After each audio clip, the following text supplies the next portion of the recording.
Hello friends, और आज मैं आपको बताने वाला हूँ लेटर टू गॉड की समरी। तो ये मैंने पीडीएफ फॉर्म पे बना रखा है और इसको आज हम पढ़ेंगे। इस वीडियो को लाइक कीजिए, शेयर कीजिए अपने फ्रेंड्स को, नहीं तो कमेंट भी कर सकते हैं आप कि आपको और कौन सी आगे आगे चैप्टर्स की वीडियो चाहिए। मैं इन सारे चैप्टर्स की वीडियो आगे डाल दूँगा और इसकी समरी भी मैंने इस चैप्टर की बना रखी है, तो आप चेक करिएगा। 5 मिनट में आपको इसकी पूरी समरी समझ जाएगी और आप समझ लेंगे और आप इसके क्वेश्चन आंसर्स को अच्छे से फॉलो अप कर पाएंगे। अगर आप चाहते हैं कि मैं इसका एनसीईआरटी का रिव्यू करूं तो कमेंट्स में बताइए, तो एनसीईआरटी की भी मैं पूरी पढ़ के आपको समरी बता दूंगा। तो स्टार्ट करते हैं। Question number 1, when did Lencho what did Lencho hope for? Lencho hoped for a good rain as it was much needed for a good harvest. वो चाहता था कि अच्छी बारिश हो ताकि उसकी अच्छी फसल आए। Why did Lencho say that raindrops were like new coin? Lencho compared the raindrop with new coin because they were promising him good harvest, resulting in more prosperity. तो मतलब Lencho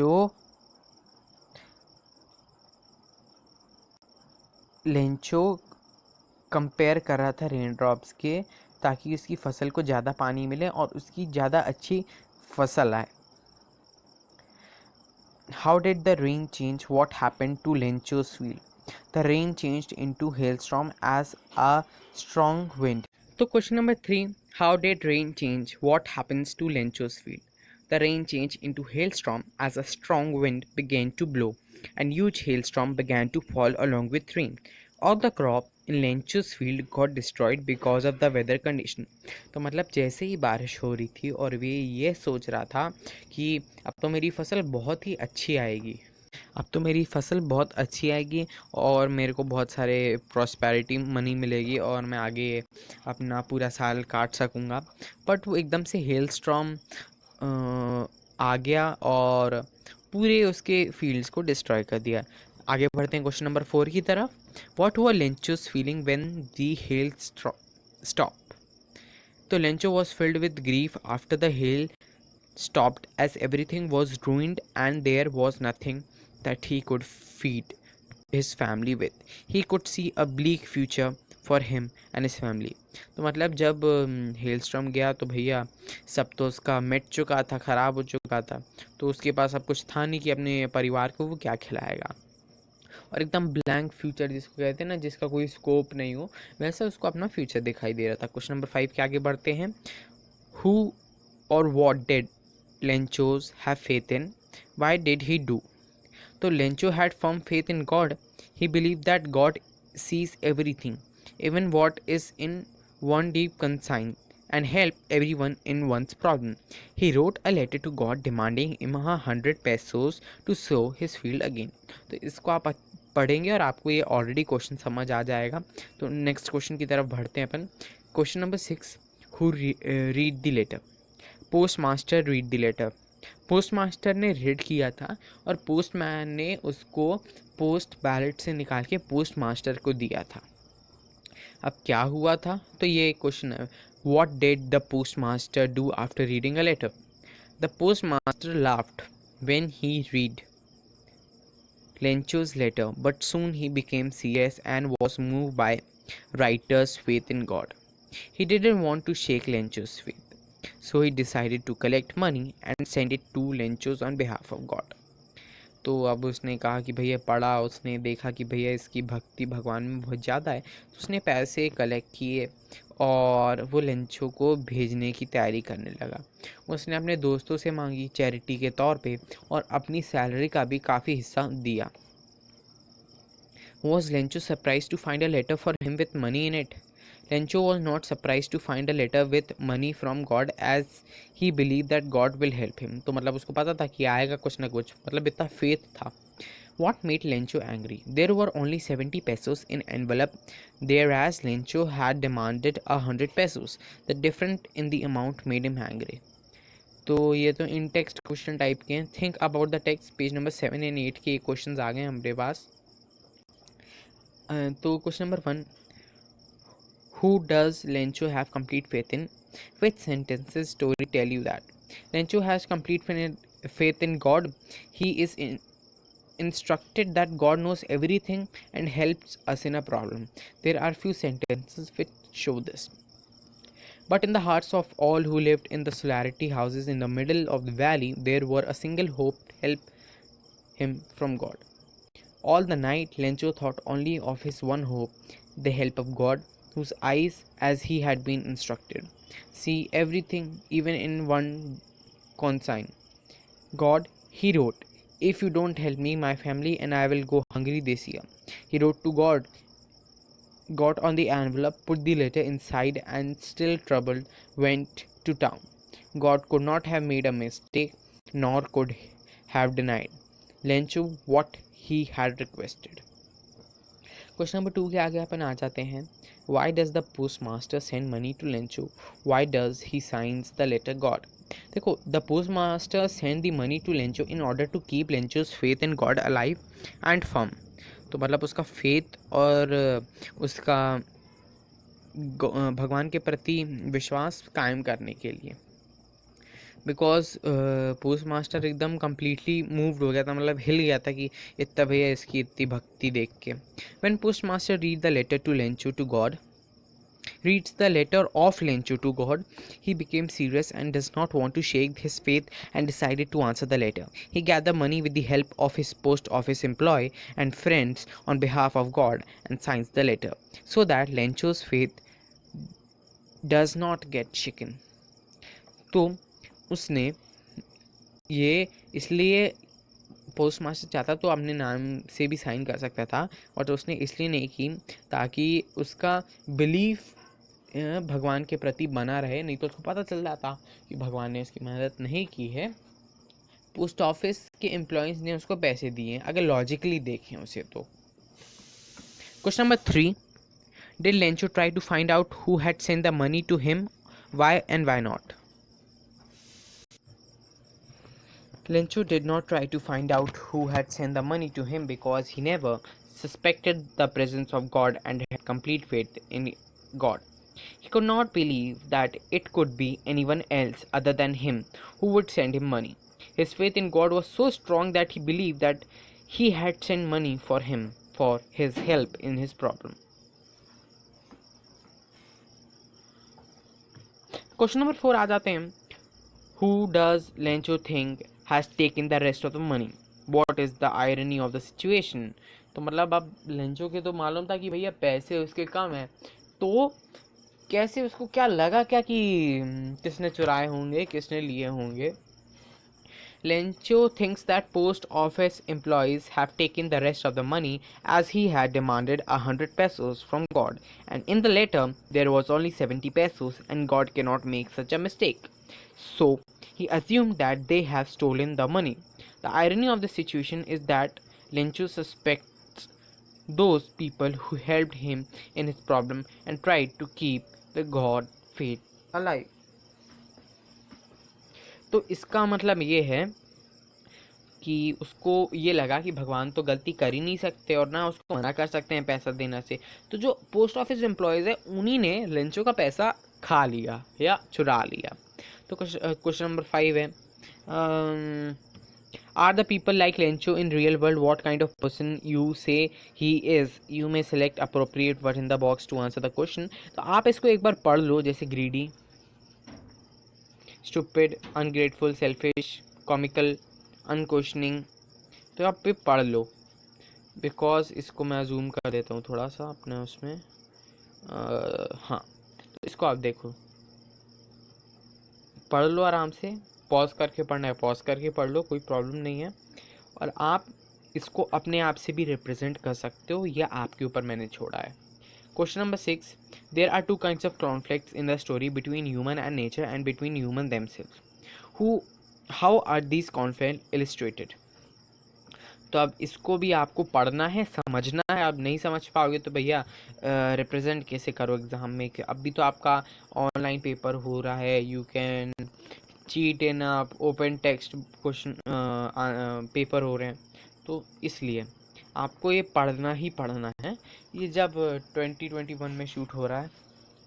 Conflict between the human and nature. The conflict between human and nature is illustrated by the destruction of Lencho's crop by hailstorm, as Lencho was expecting a good rain to have good harvest, as they that was the only hope he had for his earning. He worked so hard to feed his family, by nature turned violent and destroyed everything. तो ये तो हो गया भैया Lencho और human के बीच में. अब लेंचो के मतलब लेंचो और पोस्ट मास्टर के ऊपर तो conflict between human to human है. तो क्या था, the story also illustrate another conflict between human and themselves as a post master along with his friend and staff send Lencho's money that Lencho demanded from God. Although they didn't know, Lencho blamed them for taking away some amount of money. He called them a bunch of crooks. ये देख लीजिए कि पूछेंगे कि Lencho ने post office employees को क्या कहा था, तो आप ये इस पे पूछ सकते हैं they called a bunch of crooks. ये एक बहुत ही इम्पॉर्टेंट है बिकॉज क्वेश्चन आंसर्स पे, और ये एक मेन टाइप का है, इसी के आसपास क्वेश्चन पूछे जाएंगे. तो यह अगर आप अच्छे से एकदम अच्छे से पढ़ोगे तो आप बाकी भी क्वेश्चन आंसर्स आप अटेम्प्ट कर सकते हो और दे सकते हो. और दूसरी बात, आपको इस चैप्टर की समरी समझनी है तभी आप क्वेश्चन आंसर्स देख पाएंगे. तो उसके लिए मैंने एक वीडियो बना रखा है. अगर आप इस यहाँ तक वीडियो को देख रहे हैं तो थैंक यू फॉर वॉचिंग. तो अब अपन को अबाउट द लैंग्वेज आ गया है. तो ये सब चीज़ें आप खुद पढ़िए और आप खुद ही अंडरस्टैंडिंग करिए, और जो आपको नहीं समझ आएगा आप पूछ सकते हैं. और भी आप कमेंट्स में बता सकते हैं कि कैसे कैसे आगे चीज़ें बताएं, हम आपको कैसे करें. तो आप ये बता सकते हैं. There was different name in the part of world first terms depending on their nature. You can match the names with the works in the description. तो इसका आंसर मैं दे देता हूँ बिकॉज ये आपको कॉपी करने के लिए आएगा. रुको, हाँ, जैसे तो एक गील, रिंग मिल, cyclone, hurricane, tornado, typhoon, typhoon, हाँ. The violent tropical storm in which strong winds are blown in a circle, cyclone. तो ये fill in the blanks है. क्वेश्चन नंबर 2 है, ये है, मैं आपको पेज नंबर दोबारा से बता देता हूँ, 8, 9, 10 एंड 11 का. तो इसकी भी मैं पूरी आपको बता दूंगा. तो an extremely strong wind is called GALE, गेल. हाँ. Question number 3, violent tropical storm with a very strong wind is typhoon. Question 4. A violent storm whose center is a cloud in shape of a funnel, the tornado. A violent storm with very strong wind, especially in western Atlantic Ocean, तो hurricane हो जाएगा. A very strong wind that moves very fast in a spinning movement and causes a lot of damage is ring wind. Match the sentences है, तो आप इसको खुद ही कर लो और आप बुक पे इसका आंसर कॉपी करना और इसको रीड करना, समझना, आपको ऑटोमेटिकली समझ आ जाएगा because you are the student of 10th class. और आप इंग्लिश आराम से निकल जाएगी अगर आप हमारे चैनल को फॉलो करेंगे एकदम अच्छे से. यू विल, तो ये तो है, इसका आंसर भी दिया है नीचे, मैं दिखा देता हूँ. तो ये आप आंसर देख लो. पेज नंबर बहुत लोग पूछेंगे मुझसे. क्वेश्चन नंबर 7 है लैंग्वेज का, तो जिसमें मैच द कॉलम है, तो ये आप देख लो.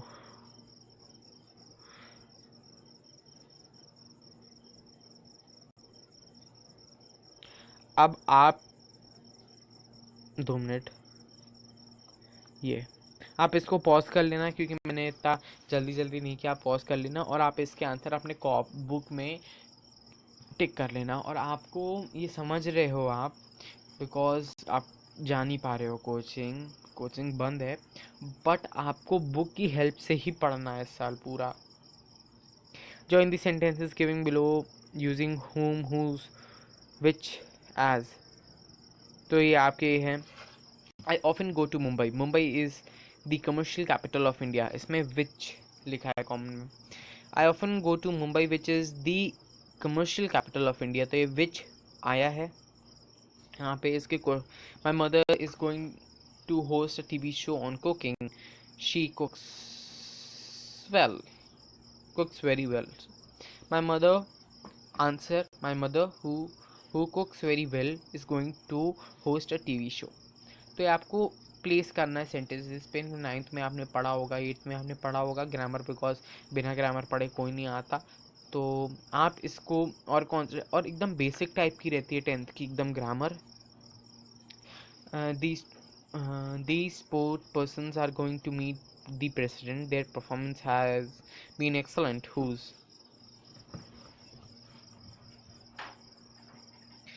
So these persons whose performance has been excellent are going to meet the president.